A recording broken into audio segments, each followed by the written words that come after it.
Hello student, कैसे हैं आप सभी लोग। आप सभी लोगों का बहुत बहुत स्वागत है मेरे चैनल पे। मैं अमरेश कुमार सिंह एक नई वीडियो लेकर के हाजिर हूँ आपके सामने। और इस वीडियो में हम लोग बात करेंगे what should do in examination hall. Examination hall में हम क्या करें, किन बातों का ध्यान रखें और किस तरीके से क्वेश्चन पेपर को सॉल्व करें। इन बातों को समझने के लिए डियर स्टूडेंट हम यहाँ पे कुछ पॉइंट्स लिखे हैं और इन्हीं पॉइंट्स के ज़रिए हम आपको समझाने की कोशिश करेंगे कि हम एग्जामिनेशन साल में किन बातों का ध्यान रखें और कैसे हम आंसर को बेटर लिख सकते हैं। तो चलिए इस वीडियो को शुरू करते हैं और पहले पॉइंट को देखते हैं। Give answer of each question to the point. हर क्वेश्चंस के आंसर को टू द पॉइंट लिखिए। It means that right answer of only asking topic. जितना पूछा जा रहा है बस उसी का आंसर आप दीजिए। Don't write extra material in the answer. Extra material आप आंसर में लिखने की कोशिश मत करिए। उससे क्या होगा, टाइम वेस्टिंग होगी और आपको टाइम जो है बचाना है। एग्जामिनेशन हॉल में टाइम आपको बहुत ही काम आने वाला है डियर स्टूडेंट। चलिए, तो इससे जैसे आप जो है एक एग्जाम्पल के जरिए हम समझाते हैं। जैसे आपको रेजिस्टेंस की डेफिनेशन पूछी जाती है और आपको रेजिस्टेंस आप अच्छे से पढ़ के गए हैं और रेजिस्टेंस के बारे में आप बहुत अच्छे से जानते हैं। तो रेजिस्टेंस की डेफिनेशन, अगर रेजिस्टेंस के बारे में आपको आ रहा है तो रेजिस्टेंस की आप डेफिनेशन ही लिखें। केवल आ रहा है इसका कोई मतलब नहीं है। आप तो पूरी बुक्स पढ़ के गए हैं, लेकिन पूछा केवल क्वेश्चन गया है कितना, आपके सिलेबस के हिसाब से, आपके पेपर के हिसाब से लिमिटेड क्वेश्चन आपके एग्जाम में पूछे गए हैं। तो आप पूरी बुक्स आ रही है इसका कोई मतलब नहीं है। आंसर आपको कितना लिखना है वही पॉइंट दीजिए, दैट इज आल्सो इम्पॉर्टेंट। उसका भी आपका एग्जाम हो रहा है, उस पॉइंट का भी आपको एग्जाम हो रहा है कि आंसर आप कैसे लिख रहे हैं। इसलिए आंसर टू द पॉइंट लिखें और इस बात का ध्यान रखें। जैसे अगर रेजिस्टेंस की डेफिनेशन पूछी जाती है तो केवल डेफिनेशन लिखिए, उसकी यूनिट, उसकी डायमेंशनल फार्मूला, उसका न्यूमेरिकल फार्मूला, ये सब लिखने की ज़रूरत आपको नहीं है। ठीक है डियर स्टूडेंट, थोड़ा अपने आप पे कंट्रोल रखें एग्जामिनेशन हॉल में और टाइम को सेव करें। तो चलिए, पहला पॉइंट हो गया। दूसरा पॉइंट बात करते हैं। Try to save more time from where you can. Examination hall में जहां से भी आप ज़्यादा से ज़्यादा टाइम सेव कर सकते हैं उसको निश्चित रूप से आपको करना चाहिए। Like in objective questions right only correct option. जैसे ऑब्जेक्टिव क्वेश्चन है तो उसमें जो ऑप्शन करेक्ट है बस उसी को लिखिए, बस उसी को लिखिए। Don't write all four option. चारों ऑप्शन लिखने की आपको कोई ज़रूरत नहीं है। जैसे क्या होता है, कुछ बच्चे जो है अगर क्वेश्चन आ भी रहा होता है तो चारों ऑप्शन लिखते हैं और जो सही होता है उस पर ट्रिक करते हैं कि ये सही है। ये गलत तरीका है क्वेश्चन के आंसर देने का और ये टाइम वेस्टिंग मैनर है ना। इससे टाइम वेस्ट होगा, चार ऑप्शन लिखने में आपको टाइम लगेगा, टिक करेंगे, फिर जो है टाइम वेस्टिंग है। केवल वही आंसर लिखिए, वही ऑप्शन जो करेक्ट है उसी को दीजिए। और एक जैसे फार्मूला बेस्ड न्यूमेरिकल हैं, एक नंबर के न्यूमेरिकल्स अगर आपको पूछे गए तो उसका आंसर आप कैसे लिखेंगे। एक आइडिया, जैसे ये क्वेश्चन पूछा गया डियर स्टूडेंट, अब आपको इसका सोल्यूशन लिखना है तो आप ये लिखने की जरूरत नहीं है कि टाइम इज टू ना। ये जो है आप डायरेक्ट स्पीड का फार्मूला लगाइए। आप जो है इसका आंसर लिखना है तो आप डायरेक्ट स्पीड का फार्मूला लगाइए, डिस्टेंस अपॉन टाइम।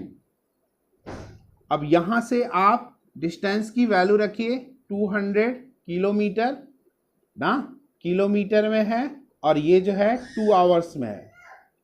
तो आपका क्या हो गया, ये 2 से 100 किलोमीटर हो गया, 100 किलोमीटर पर आवर हो गया। ठीक है डियर स्टूडेंट, बस ऐसे इसका आंसर लिखना है डियर स्टूडेंट। ये मत लिखिए कि time is 2 hours, distance is 200 kilometre and we have to find speed. क्या होगा कि इस पे भी आपको पूरा नंबर मिलने वाला है और उस तरीके से लिखेंगे तब पर भी मिलेगा, लेकिन यहाँ से टाइम आपका जो सेव हो रहा है, एक नंबर का ही क्वेश्चन है, क्वेश्चन के मार्किंग पे भी आपको ध्यान देना है। एक नंबर का क्वेश्चन है, केवल इतना लिखिए और आगे बढ़िए। आगे के क्वेश्चंस आपके छूटने नहीं चाहिए और जितना आपसे पूछा जा रहा है बस उतने का आंसर आप दीजिए। ठीक है डियर स्टूडेंट, तो इस तरीके से क्वेश्चन का आंसर देने की कोशिश करिए। चलिए आप तीसरे पॉइंट पे आते हैं। Concentrate on your handwriting, manner of writing and writing matter. ये बहुत ही इंपॉर्टेंट टॉपिक है डियर स्टूडेंट, हम इसको इसमें मेंशन किए हैं। अगर एग्जामिनेशन हॉल में किसी बात पर ध्यान देनी है तो अपने हैंड राइटिंग पे ध्यान दीजिए। हैंड राइटिंग पे ध्यान देने का मतलब ये नहीं है कि आप खूब चुन चुन के शुरू में लिखिए और बाद वाले क्वेश्चन को एकदम बिगाड़ दीजिए। कैसे बिगाड़ देंगे? क्योंकि टाइम कम पड़ने लगेगी तो फिर जो है जल्दी जल्दी आप लिखने में बिगाड़ देंगे। Handwriting during whole examination try to maintain, पूरे एग्जामिनेशन में आप अपने हैंडराइटिंग को मेंटेन रखने की कोशिश करिए कि हैंडराइटिंग पूरे एग्जामिनेशन हॉल में जो शुरू में है वही लास्ट में हो। तो हैंडराइटिंग पे पूरा काम करके आपको जाना है, पूरा अच्छे से मेहनत करके जाना है कि हैंडराइटिंग इस तरीके से रहे कि जो शुरू में रहे वो लास्ट में रहे, टाइम मैनेजमेंट भी उसके साथ रहे। हमारा शुरू का क्वेश्चन हो रहा है, लास्ट का छूट रहा है, लास्ट को जो है नहीं कर पाए हैंडराइटिंग बनाने के चक्कर में, तो उस तरीके हैंडराइटिंग का कोई मतलब नहीं है। हैंडराइटिंग पे ध्यान देना है, पूरे क्वेश्चंस को भी करना है और इन द टाइम करना है। इस बात का ध्यान रखते हुए हैंडराइटिंग पे आप जरूर ध्यान दें। मैनर ऑफ राइटिंग, किसी क्वेश्चन का आंसर हम कैसे लिख रहे हैं इसका भी बहुत बड़ा इफेक्ट पड़ता है डियर स्टूडेंट, इसका भी बहुत बड़ा रोल होता है डियर स्टूडेंट। किसी क्वेश्चन का आंसर कैसे लिख रहे हैं, इसका एक पॉइंट हमने ऊपर लिखा हुआ है, उसमें समझाने की कोशिश भी की कि किसी क्वेश्चन को टू द पॉइंट आप लिखें, जितना पूछा जा रहा है बस उतना ही लिखें, ठीक है, और उससे ज़्यादा आपको लिखने का कोई मतलब नहीं है, टाइम वेस्टिंग है। मैनर ऑफ राइटिंग, जैसे अगर आपको कोई सब्जेक्ट जैसे फिजिक्स, आपके फिजिक्स के पेपर सॉल्व कर रहे हैं, फिजिक्स का राइटिंग मैनर क्या होता है ये आपको पता होना चाहिए। फिजिक्स को लिखने का तरीका क्या होता है ये आपको पता होना चाहिए। जैसे एक एग्जांपल के थ्रू हम आपको समझाने की कोशिश कर रहे हैं। यहाँ पे सपोज दैट ये पेज है आपका, ये आपको कॉपी का पेज है, ठीक है। आपने जो है यहाँ पे क्वेश्चन 2 का सोल्यूशन आप कर रहे हैं, 2 का सोल्यूशन आप करने जा रहे हैं डियर स्टूडेंट। सपोज दैट पूछा गया है draw label diagram of AC generator and explain it working principle, ये क्वेश्चन पूछा गया। क्वेश्चन मैं फिर से दोहरा रहा हूँ, क्वेश्चन क्या है, क्वेश्चन मैंने लिखा नहीं है, क्वेश्चन मैं बोल रहा हूँ। क्वेश्चन नंबर 2 में सपोज दैट पूछा गया है draw label diagram of AC generator and explain it working principle. तो क्वेश्चन में क्या पूछा, लेवल डायग्राम एसी जनरेटर, इसका लेवल डायग्राम बना लीजिए। यहाँ पे लेवल डायग्राम फिगर बना लीजिए यहाँ पे, ठीक है, और यहाँ पे इसका प्रिंसिपल लिख दीजिए ना, प्रिंसिपल लिख दीजिए और यहाँ पे इसकी वर्किंग लिख दीजिए, ठीक है डियर स्टूडेंट। यहाँ पे प्रिंसिपल हो जाएगा, फिर इसके बाद इसकी वर्किंग लिख दीजिए डियर स्टूडेंट। तो ये तरीका होना चाहिए। फिगर देखिए, यहाँ पे फिगर आप बीचों बीच बना के इसके नीचे वर्किंग एंड प्रिंसिपल लिख सकते हैं, या आप क्या कर सकते हैं, एक तरीका और हम बताते हैं आपको। ये फिगर आप इधर बनाइए, फिगर आप यहाँ बनाइए और प्रिंसिपल और वर्किंग यहाँ से लिखना चालू कर सकते हैं, ये भी एक तरीका है।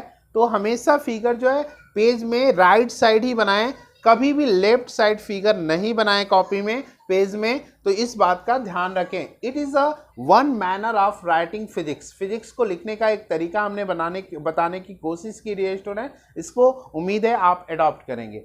एंड राइटिंग मैटर, ये मस्ट है, ये बहुत इंपॉर्टेंट है। राइटिंग मैटर, वही चीज टू द पॉइंट आप लिखें, ये राइटिंग मैटर। आप एक्स्ट्रा चीजें ना लिखें, इधर उधर की बातें ना लिखें, जितना पूछा जा रहा है उतना ही लिखें, सटीक लिखें।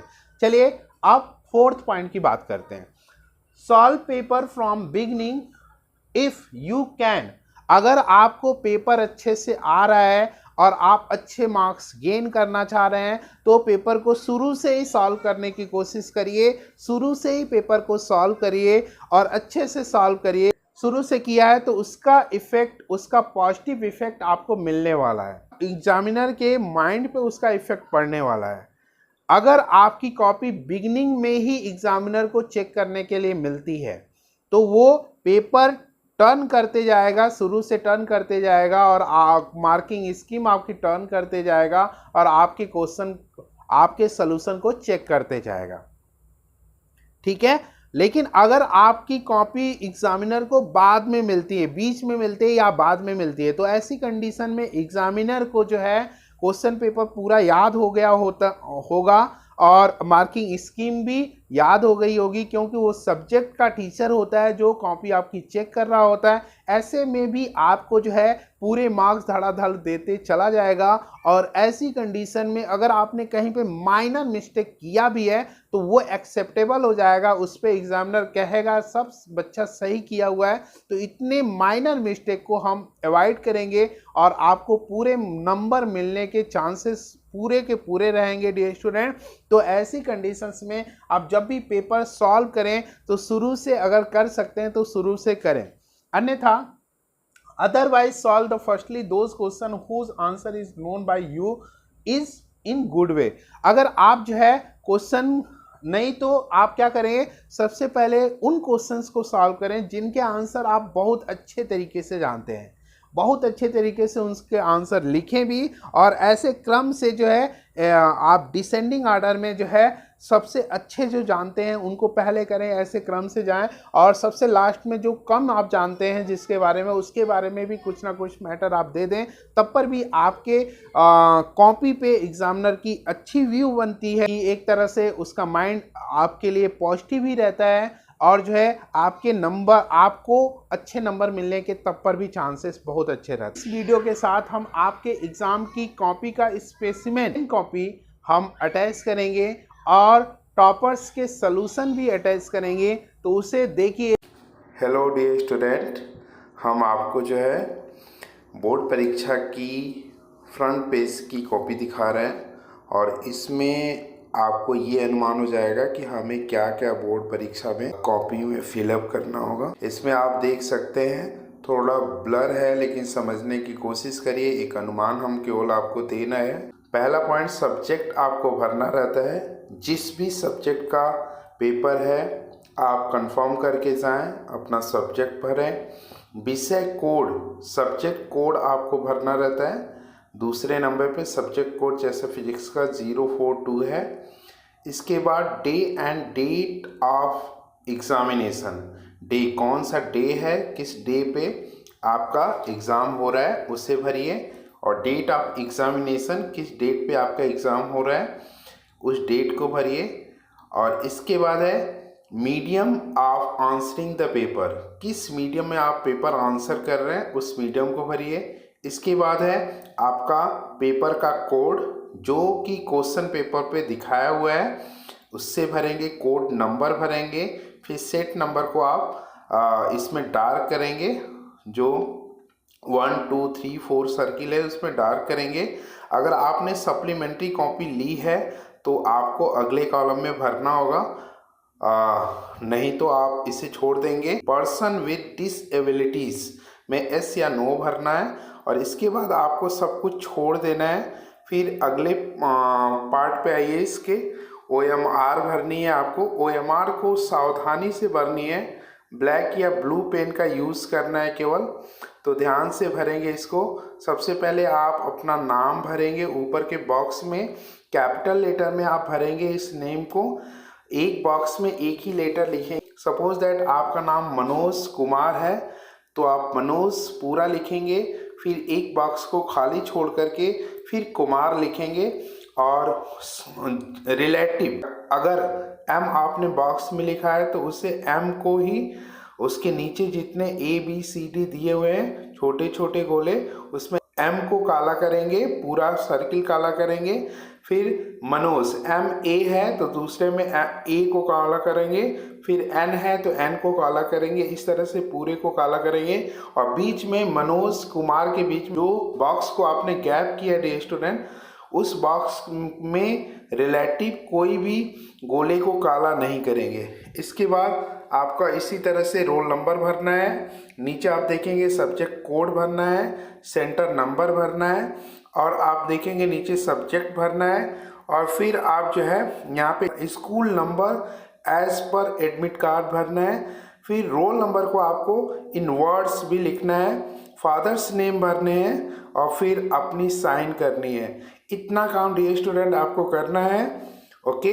और इसके बाद जो है आपको राइटिंग कैसे करनी है, इसके लिए मैं जो है क्वेश्चन के साथ साथ टॉपर्स के सॉल्यूशंस दिखा देता हूँ और उसी के हिसाब से आप प्लानिंग करिए और अपने क्वेश्चंस को लिखिए। ठीक है, चलिए देखते हैं।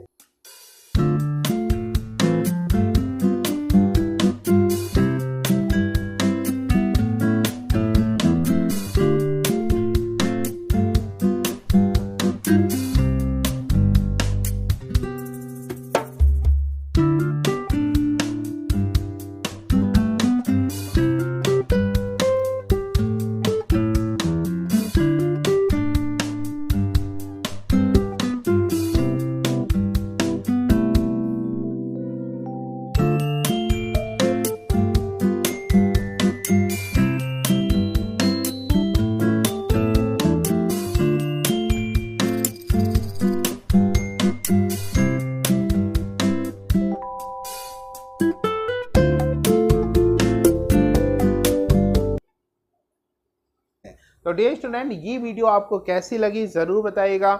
अगर अच्छी लगी हो तो एक लाइक कर दीजिएगा। अगर चैनल पे आप नए हैं तो चैनल को सब्सक्राइब कर लीजिएगा और अपने दोस्तों में ज़्यादा से ज़्यादा इसको शेयर कर दीजिएगा, क्योंकि कहा भी जाता है कि कर भला तो हो भला। अगर आप दूसरे का भला करेंगे तभी ईश्वर भी आपका भला करेंगे। इन्हीं शब्दों के साथ आपको दुआ देते हुए कि आपका दिन शुभ हो, आपका रात्रि शुभ हो, आपका फ्यूचर शुभ हो, आपको आपके फ्यूचर की ढेर सारी शुभकामनाएं। इस वीडियो को एंड देते हैं। इस वीडियो को देखने के लिए आपका बहुत बहुत धन्यवाद। Thank you for watching this video and